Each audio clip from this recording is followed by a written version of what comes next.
Now, bringing up Gerald Celente to break this down and to give us his take on the war, all of it. It's great to have you here with us, my friend.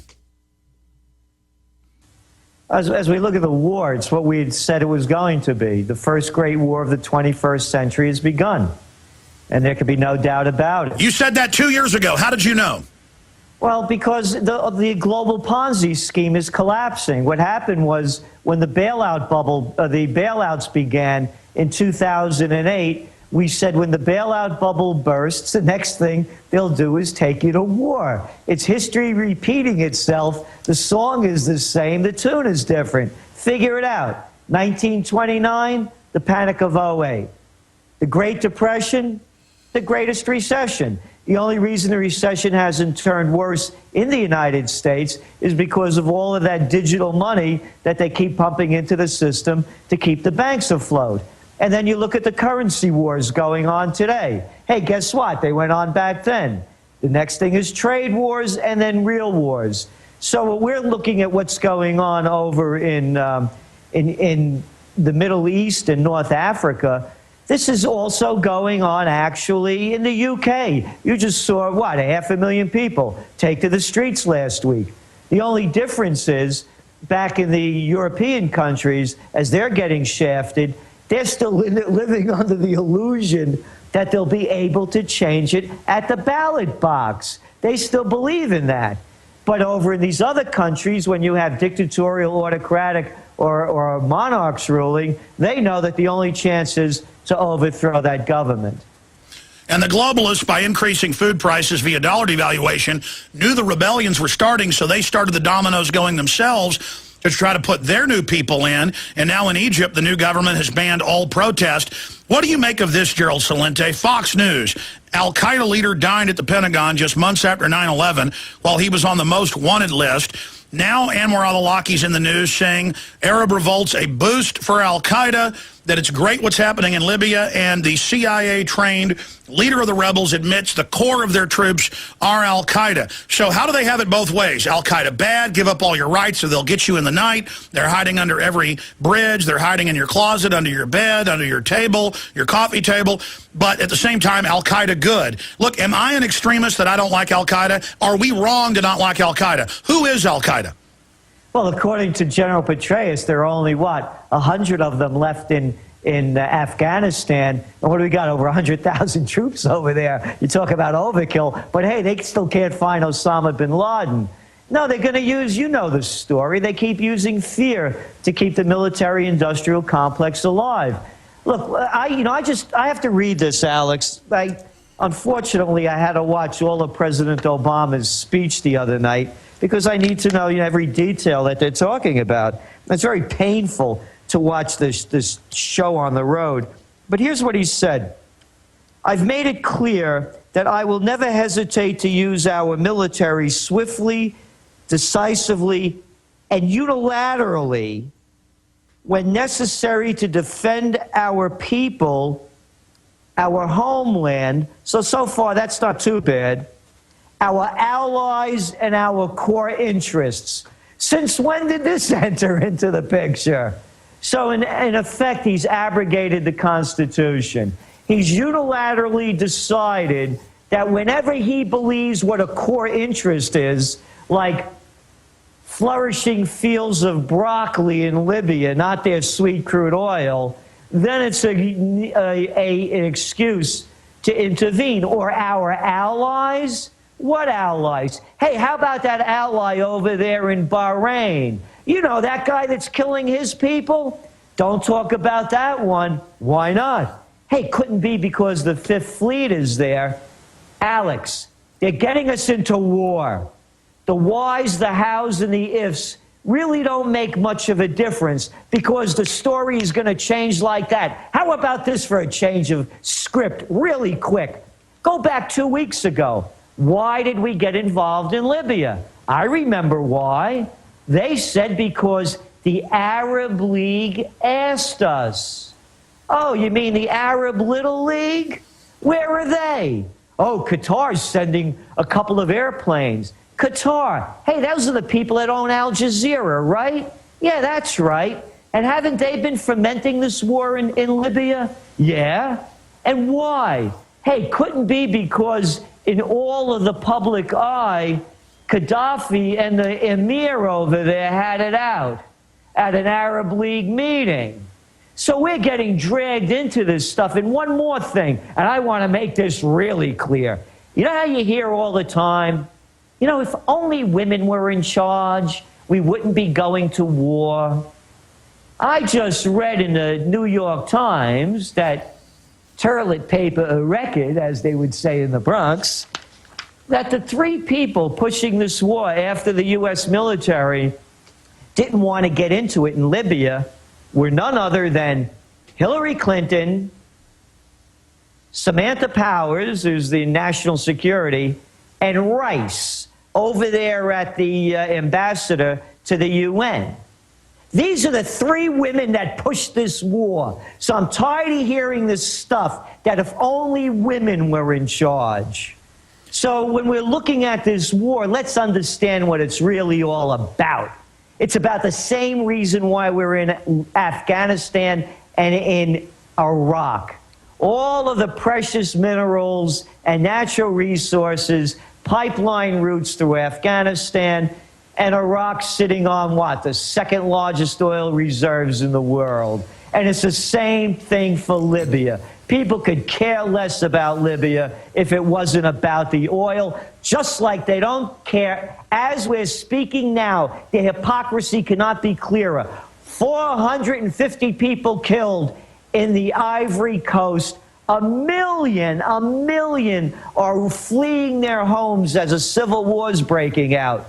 Hey, Obama, how about those human rights? Well, Kinda Gerald, slipped out the door. Well, I mean, Gerald, look, the truth is bombing all of Libya, keeping the war going, is going to exacerbate a humanitarian crisis. But what about the Orwellian level of the resolution saying it's not a war, the Pentagon saying it's kinetic military action, the 2,200 Marines, the thousands of British Marines, the Marine commander saying we're getting ready to go in on the ground, but it's going to be humanitarian. We're only going to be advisors, helping with transportation, medicine, and giving weapons to them. So now a bombing campaign is not a war.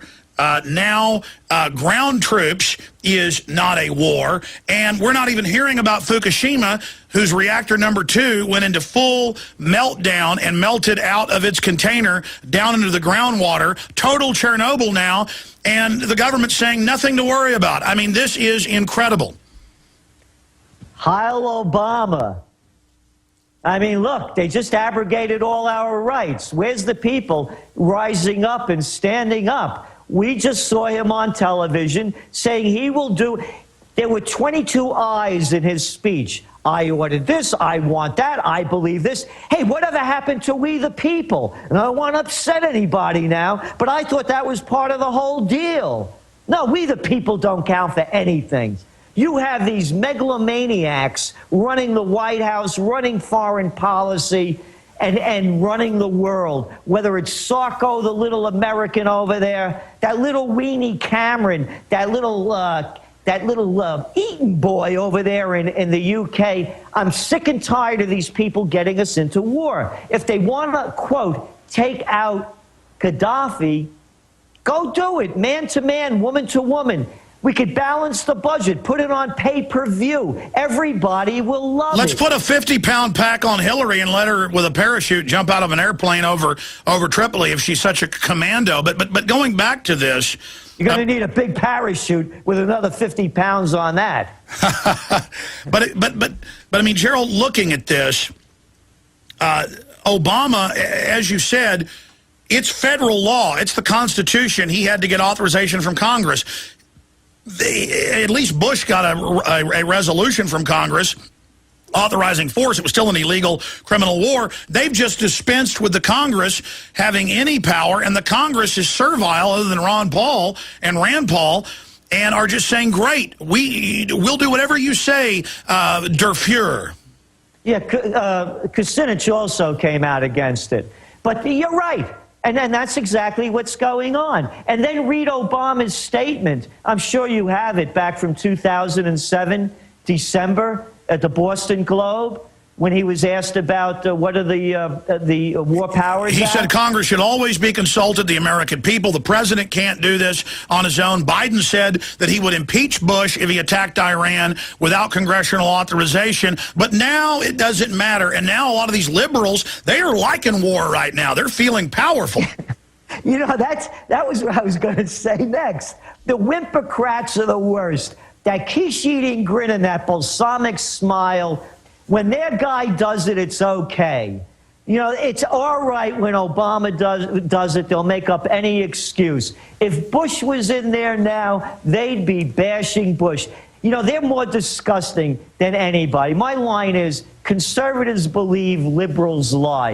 You know, there are these wackos out there that say things like, we got to bomb Iran and get all them Muslims dead. I mean, these people actually believe that.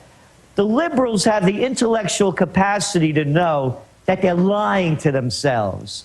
They know the facts, but they don't, because they're Whimpocrats, they have no spine to admit that they've been had. And they're even more dangerous than the wackos, because the wackos, you know, you can tell. But the liberals, you know, they pretend to be sane. Now, I want to get into some other areas, but you did on this show, I remember 2 years ago, say that by 2011 or so, it'll be clear that it's a depression. Then they'll start a new war as a distraction. What comes next, then, in your historical crystal ball? We're concerned, really, about whether it's a false flag or a terrorist strike. Look, everybody knows that Gaddafi's, you know, he's a megalomaniac. He's been in power for 42 years. He said he's going to go out as a martyr. So maybe before he goes out, you know, how about a little dirty bomb for Paris or some biological And they'll love that. warfare? That will legitimize the police state, legitimize the war in people's eyes, or they could stage one and say he did it. And now they're reporting 160 al-Qaeda nukes in America with no proof. Oh, yeah. You're like, they're all going to go off on, you know, Wednesday at 7:30 in the morning. You know, no, it's all this stuff, but they keep putting the fear card out there. But the reality, too, Alex, is the United States, the same day the United States bombed Libya, and the headline read, 25 dead in Libya, and it was a response from the Libyans killing people. 50 were killed over in Yemen. 38 from one of those Predator drones, you know, the United States likes to send over in Pakistan, that killed 38 innocent people. You think there's any hatred and revenge? How about what just happened again in Afghanistan? A number of civilians were wiped out. Little kids getting firewood, but that's humanitarian. That's humanitarian. Isn't it the hypocrisy? You talk about genocide. Anybody forget about what? The million people killed in Iraq by the United States? So what I'm saying is there is a lot of legitimate cause for a lot of people to want to have a revenge attack on the United States. It doesn't have to be a false flag. The next war we're going to see is going to be one of suitcase-sized nukes that we've been writing about for years, and real weapons of mass destruction, biological warfare, dirty bombs, and it's going to go worldwide. We have crazy people leading us into war, and everyone their lips are sealed, and they're letting it happen. It's up to the people to stop this madness, because you can't look to madmen to help you. And the madmen are in Congress. They're called the Republicans and the Democrats. You're right. Dennis Kucinich, a few of the Democrats, Ron Paul, Rand Paul, the only people saying, hey, you're supposed to get congressional approval. You know, we're the other branch of government that makes these decisions and you execute. There's really no debate about that. I've seen a few editorials by conservatives and liberals and libertarians. And it's just so incredible. And as the tyranny expands, the bureaucrats get more and more wild as they get away with it. Yeah, you know, I don't know the answer. And you know, if I did, you know. So what I'm saying, everyone out there, come up with the greatest ideas that you have. For example, What can we do collectively to say we're not going to pay X amount of our taxes that go to the military? I tell you what, stay there. Let's get into the economy. More trends forecasting straight ahead. Gerald Celente. I'm Alex.